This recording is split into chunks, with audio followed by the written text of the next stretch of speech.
I'm Jim Whaley. It's a great pleasure to welcome to this cinema showcase a tremendously talented performer, singer, actress, humorist Sandra Bernhard. Her motion pictures include Follow That Bird and The King of Comedy, and she has a new album called, appropriately, Sandra Bernhard, I'm Your Woman. We'll talk about this fascinating career, so join me as I talk with Sandra Bernhard on this cinema showcase.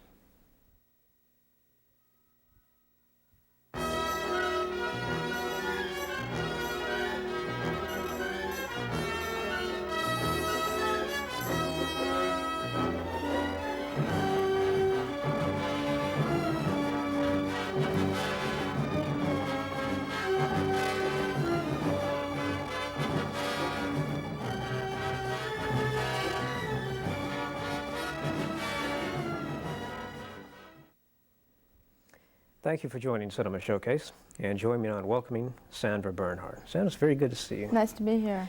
I mentioned in the introduction that you are known as a singer, as an actress, as a humorist. Do you ever wish that you would just be known as one of those things? Do all of those things ever fall into conflict with each other? Well, they're starting to know that I have a music album out. That's kind of thrown everybody for a loop.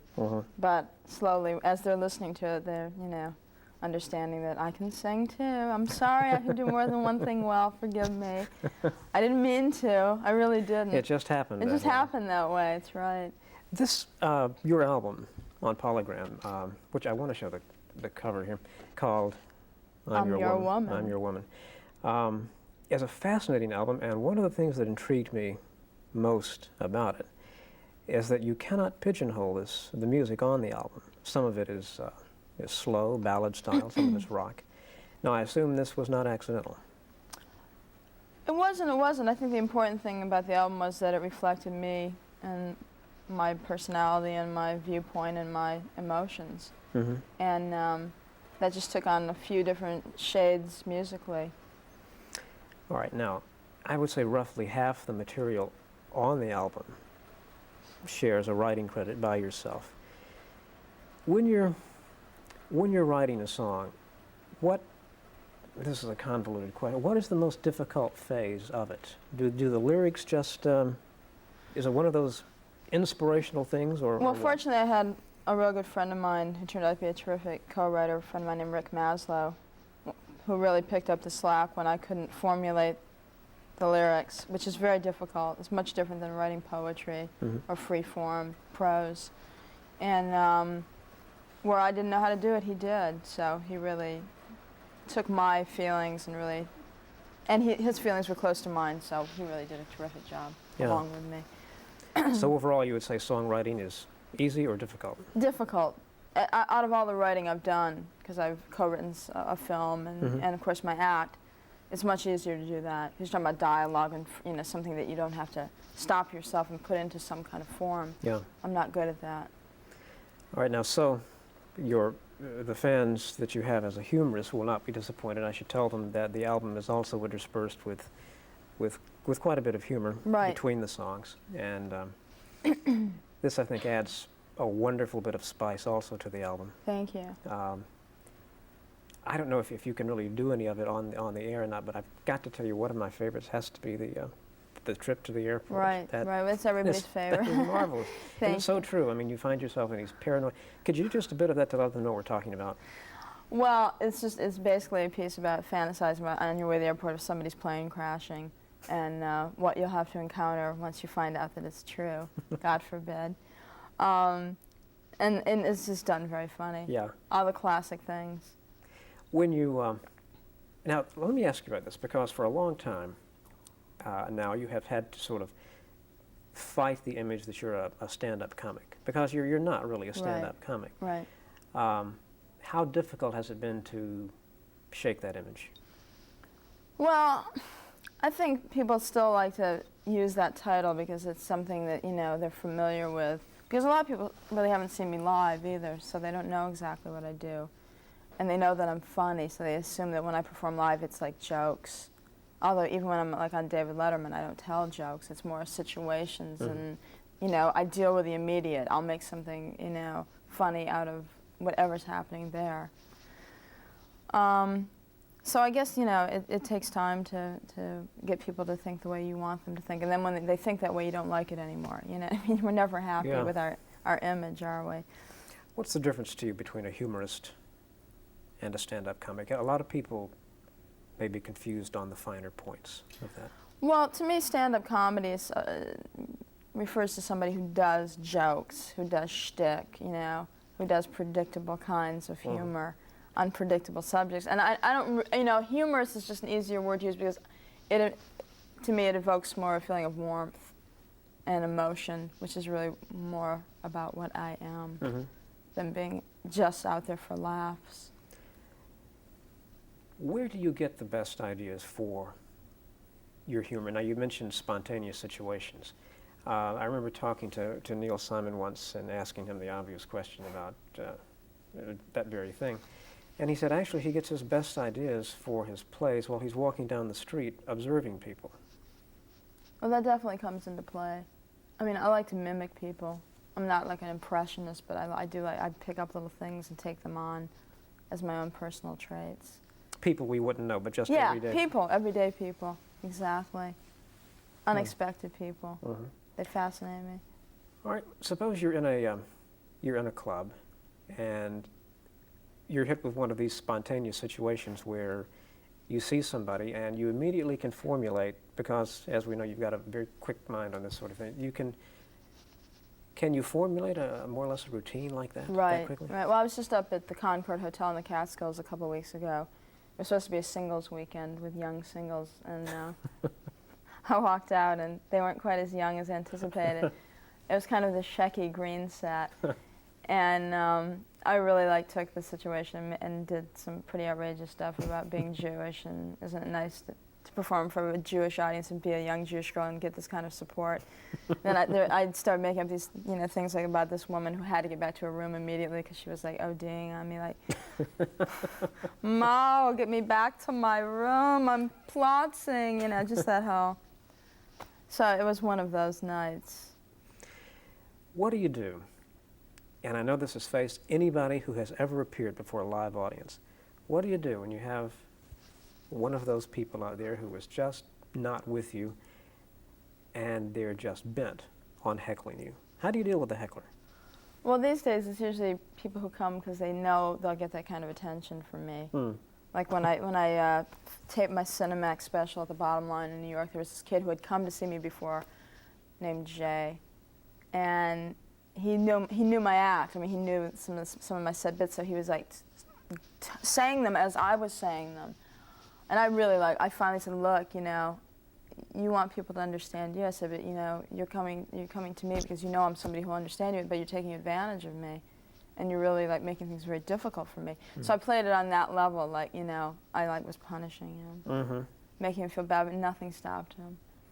Gee. So how long did that go on? The entire show. I mean, fortunately, I taped 4 different shows. But we actually ended up using a piece of it in the special because you never see that. You never see the dark side of performing, which I think is the most interesting side of it.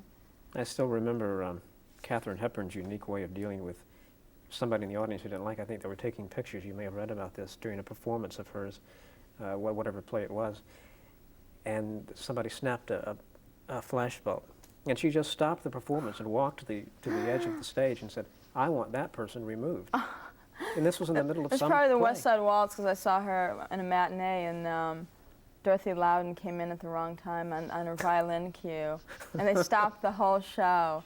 And her and Katharine Hepburn were laughing hysterically, and they said, and Katharine Hepburn, "I think we better start from that spot again." It was a great moment, and there was somebody who dealt with the moment. She didn't deny it, she didn't pretend, she broke character, which is so cool. It was probably the most interesting thing I've ever seen. Betty Davis used to have to do that when she did Night of the Iguana, the Tennessee Williams play, because every time she would walk out for her entrance, she would get such a thunderous ovation that it would stop the show. So they finally decided the only way we can deal with this is for Betty Davis to go down to the end of the stage, take a bow, go back up, and resume the play. And start again. So that's the way they did it. We should all have it that tough, huh? Let me get back to the three-pronged talent here of singer, actress, humorist. In dealing with your music, as I said, the album is so good because it has lots of different kinds of music on it. When you listen to music, is there a particular kind you like to listen to more than any other? I think I like intense ballads the best. Mm-hmm. I mean, if I have my druthers, I mean, once in a while you like a really hard-driving song. Mm-hmm. I really like Tina Turner's album, Private Dancer, because it has a good mixture of, the sexy and the tough. I mean, that's like my ideal album for the past year or so that I enjoy listening to. It was a great album. What do you think about the trend we've seen in the last few years of more or less contemporary singers going back and doing some of the songs made popular in the 50s? Like Linda Ronstadt had tremendous success with it. I think Tony Tennille did one. Right, that's right. I don't think there's anything wrong with that. No, there's not a thing wrong with it. I love doing covers. I mean, that's basically what I've been doing in my act the past 2 years. I think covers are great, and I'm sure the next album I do. I mean, my first inclination is to do a cover because I just love the the immediate recognition of the song and what it what it brings up, what it connotates. My first thought when Linda Ronstadt was going to do the Sinatra songs was, what better place to go to than Frank Sinatra to find some songs? Right, definitely. You have a new movie out that I want to spend a little bit of time talking about called Follow That Bird. Right. Now, how did you get involved with Follow That Bird? Well, there's a young director who directed it, surprisingly enough, since he is a young director. A guy named Ken Kwapis, and apparently he just thought of me for the role, which was refreshing, for somebody to actually think of me for a role, and gave me a call. It was only 2 days' work on the film, and it was really, really exciting. I mean, he really had the set under control because there was a lot of stuff going on with the puppets and the people underneath the tables, and there was a big salad fight. I mean, it was really wild, and it's a priceless. He had it down. I haven't even seen it yet, but I knew when I was there, he had video playback, that it was going to be a great scene, and I knew the movie would be great because he's so talented. I'd love to work with him again. He's somebody to watch for. Now, when you're involved in something like that, you said you had a good idea that it was going to work out okay. Do you always have that kind of feeling in a creative endeavor when you start it, whether or not it's going to all gel? Yeah, pretty much right up front, because I've also had a couple of very disappointing experiences the past year.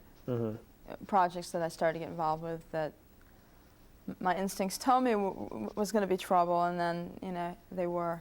So No, they say you should always follow your instincts, huh?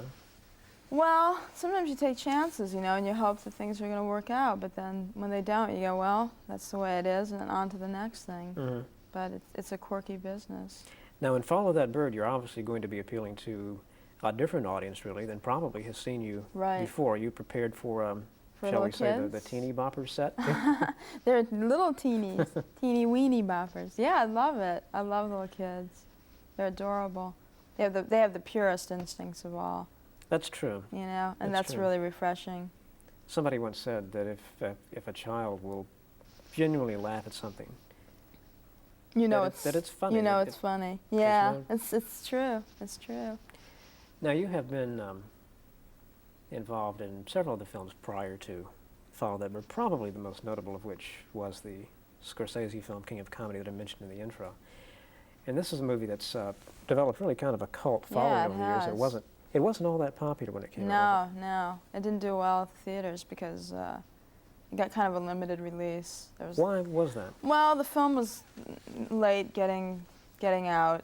Scorsese is a fine tuner. He really has to have everything his way, which is great, but unfortunately it kind of worked against him in this situation. Yeah. And 20th Century Fox, who was distributing the film, kind of lost interest and didn't give it they'll probably never give me another film for saying that, but then that's the way it goes. No, that's very true. But so many people have told me that if the company does not get behind a film at the right time, it's down the drain. Well, because, it involves a lot of money, almost as much money to promote, if not more, than to actually do the film. And a lot of money had already been sunk into the movie. Yeah.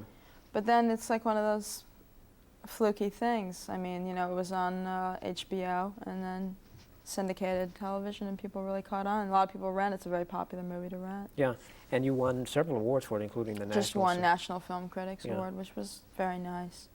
What do awards mean a lot to you? To some people, they don't mean a thing. I mean, of course, we know George C. Scott said you can take the Oscar and do whatever you want with it. A lot of people say they're marvelous. We appreciate the vote of confidence from our peers. So what do awards mean to you? Well, at the time when I won that award, a lot of people were hyping me, saying, oh, you're definitely going to get nominated for an Academy Award. And I really couldn't imagine that I wasn't, considering that the only other really, well, there were two notable performances that year, Linda Hunt and who was the woman from Cross Creek? Alfre Woodard. Alfre Woodard. Yeah. Frankly, I think my performance is more interesting than both of those put together. But I was a little flabbergasted when the other two women, actually there were three other people that got nominated, and not me. I was blown away. But the film was not a success. But it was a good lesson for me because ultimately it really doesn't mean that much. It's really hard to think. I'm just mentally trying to quickly think of some films in the last few years that have been, I hate to say loser at the box office, that's so negative. A film that has not gained wide general release at the box office and yet has garnered Oscar nominations, and I can't really think of any. No, it's a very commercial thing. That's why the Film Critics Award meant more to me, because it wasn't something that could be bought. You know, that was their decision. I didn't even know there was such an award. And somebody called me up and said, did you read about your award? I said, what award? I was flabbergasted. I won the award, that's great. Yeah. All right, tell me about working with Scorsese, because this is a director whom I think invariably actors who work for him come away from the film, they say, enriched, that he's an actor's director as opposed to being a purely technical director. What was your experience like? Absolutely, that experience. He teaches you to trust your instincts, especially in a role like that, which was so improvisational. And he really created a situation where I felt confident enough to be that outrageous. He wanted more. I mean, he totally encouraged me to be as insane as possible. But he also teaches you about subtlety, which is something I didn't know you could be. Right. And still capture, because really in front of a camera, it zeroes in on you. It doesn't miss a thing. It's very intimate. I think it was Jack Lemmon who said that the best acting advice he ever got was from George Cukor for Lemon's first film. And Lemmon was just acting up a storm in this first scene. And Cukor said to him, you know, don't just do something, stand there. Yeah. You know. Yeah, right. That's true. I mean, if you're an interesting person, less is more. That's true. Let the camera do the work. You can, like, lay back. All right. As you become more and more powerful in the entertainment business, let's say you're involved in a film where you want to use a lot of your improvisational gifts, but you're working with a high-powered director who wants to do it his way. How do you see, this is purely hypothetical, but how do you see that working out? Where's the balance going to be? Well, I think with somebody like me, I don't think I would get the role unless they wanted me for what I did best. So I don't think that's really going to be the case. But if it was, of course, you know, for somebody you respect, you kind of go by their rules, maybe learn something new about how they work. You know, hopefully get something from the experience and not be stubborn. Who have you learned most from, do you think, as far as in growing up, be it a comedic artist, an actress of any kind? Have you learned from watching anybody more than from anybody else? Well, a few people that come off the top of my head are one, Hanna Schigula, the German film actress, because I love her rawness. I mean, you don't see that in American films. That's true. You're not allowed. Well, I guess because it's just too threatening. The only other American actress I think of off the top of my head is Jenna Rowlands. She has that same. You know, she's all over the place, but she's right there. You know what I mean? Like in what was that movie she did? The gangster movie, Gloria. Yeah. My favorite movie. I can watch that over and over again. She's just. I'm trying to think of the TV movie she did with Jane Alexander that was so good. Oh yeah, right. I forget the name of it. Anyway, too. You're right. She's one of those actresses who is superb in anything. She really is. You know, the difference in European filmmaking and American filmmaking is such a major one that we wonder why we can't adopt more of those methods here when we see some of the results that they get. Well, I think that Americans want to see high-power entertainment, and there's like a select few people who go to see, you know, something a little more structured and and emotional. Mm-hmm. They want to see something that's, Rambo. Although those things all have validity. They have their place. Yeah, I mean, I'm sure Europeans love those films too. And we all like, I don't know.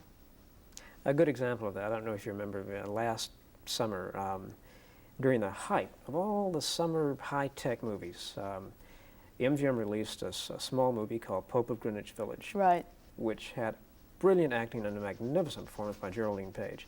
Movie did absolutely nothing in the box office, and you can understand why. It was dropped in the middle of Ghostbusters and everything else. Yeah, it was just bound to be a disaster. Yeah, and that's the kind of movie that I think would have done well in Europe or something. But then I saw the new Mad Max movie. Mm. Now it has the best of both worlds. I think it has some really terrific, interesting performances, and then still all the excitement that you'd want. They had 2 directors on that film, which I thought was... I noticed that, and I'm still trying to figure out just who did what and why. Well, I think George Miller did the action, and I don't remember the other guy's name, he was a theater director, worked more with the actors. Tina Turner certainly came off well. She was great. Yeah. I knew she would be, though. Yeah, speaking of Tina Turner. Speaking of Tina Turner, what a great segue. Isn't that into my Mademoiselle layout. In Mademoiselle magazine, you've got to tell me first of all how this came about. You did total impressions of some great rock stars. Well, because my album was coming out, Mademoiselle wanted me to do something different, and we came up with this idea. I don't know if we can get a shot of this. We have first of all here is Mick Jagger. Are we getting a shot of that? Can you pick it up? I believe so. Yeah. Along with Tina on the next page. Numerous fingers of mine and Tina Turner, which is a dynamic Tina Turner. That is a rather dynamic Tina. Now, you told me earlier that Mick Jagger was probably the most difficult one. Well, because I didn't have any kind of real hair, or it was strictly me and my physicality. Yeah. And he's real hard to get because he's real he moves so jerky and stuff. Yeah. It was fun doing him. All right, and on the next 2 pages we have Madonna and Prince, which we must see. The very fine actress Madonna Chacon, yes. And the very fine actor Prince. 2 names synonymous with great talent. Madonna and Prince, yes. Taken over the cinema. That's I wonder if that's going to be do you see that as a trend yourself? Absolutely. I tell everybody sort of tongue-in-cheek, that's why I did an album, so I could become a big rock star, so I could get back into the movies.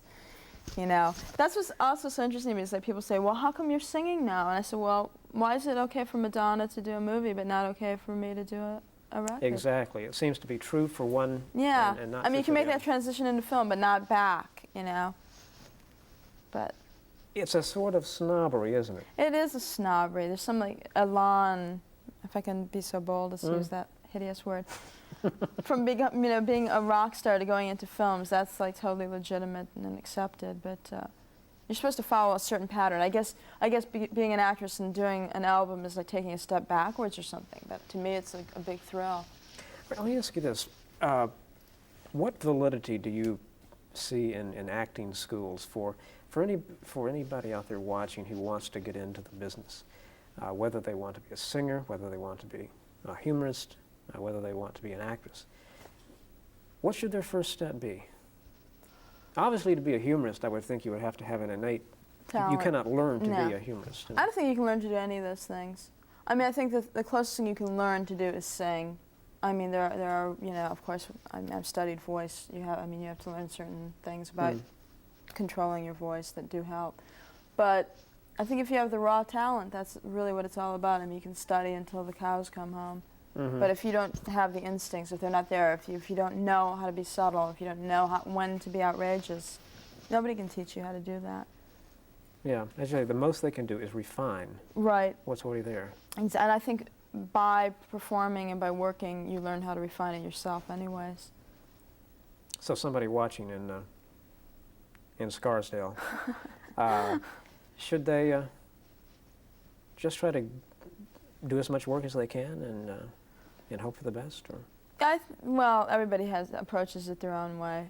Certainly it's valid if that's the avenue you want to take, going to acting school. I certainly wouldn't tell people what to do if that's what they want to do. Mm-hmm. That's just not what worked for me. Yeah. I mean, because I think for somebody like me, if I'd studied method, it would have destroyed my instincts. It would have stopped me from being the spontaneous performer that I am. Because so many of those places, the teachers are frustrated actors, and when they see somebody with that raw thing, they want to just like, you know. They want you to either do it their way or not at all. Right. Preferably not at all. So that you can be miserable and bitter like they are. If we don't have but a minute or so. Oh. If you had, and this is going to kind of put you on the spot, and if you don't want to answer it, don't answer it. No, go ahead. If you had to pick a couple of actors or actresses who to you represent the best in the business today, who would they be? Ooh, that's a hard one, because there's so many great people. Well, certainly De Niro, you know, has done great things. I think Sean Penn is really, really terrific and talented. I think there's a lot of the young actors are real good. Is there an actress who's, let's say, a fairly young actress whose films you never like to miss, who really you think is dynamic? I'd really have to say Hana Shigula is my number one favorite actress. It's a great choice. You know. It's a great choice. What about a favorite film of hers? Marriage of Maria Braun. Ah, a wonderful film. Yeah. I'm trying to think, what was the film she did with the Polish director Vida? She's done a couple, hasn't she? Not Love in Germany? Love in Germany. Oh yeah, that's her latest film, which is really incredible. I like that. She was film. really, really incredible in that. I only She's saw always that. incredible. I only saw that film just recently. A marvelous Yeah, film. it's a good film. So, we're out of time. This has been a delightful Thank half hour, you and very I hope much. you've enjoyed it. I love PBS. And Great. Thank you for having me. Always here. happy to find people who love PBS. And I want to show everybody. I want to show everybody this album again because I urge you to find a copy of it in your nearest record store. Thank you. Sandra Bernhard. It's been a pleasure Go out talking and with you. get it. Thanks a lot. My thanks to all of you. Until next time. Good night.